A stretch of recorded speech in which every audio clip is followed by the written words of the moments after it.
सियालकोट से, जहां पर फॉरेन सर्विस एकेडमी हुकूमत पाकिस्तान की 39वीं डिप्लोमेटिक खसूसी कोर्स पर FSP ऑफिसर्स के 46वें ग्रुप की तकरीब का इनकार सियालकोट इंटरनेशनल एयरपोर्ट पर मुनक्किद हुआ।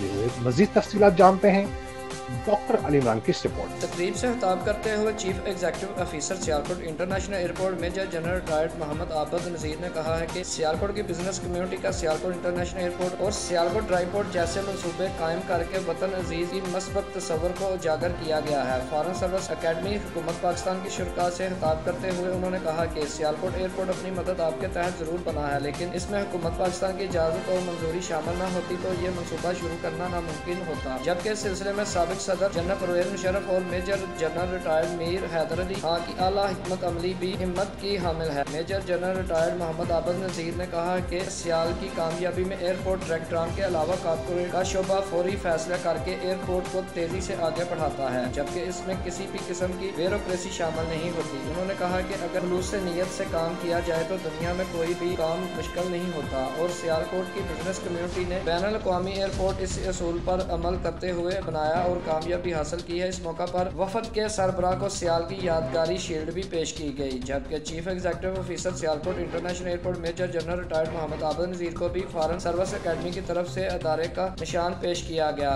कैमरामैन टीम के साथ doctor Ali Imran, city 5 news, Sialkot.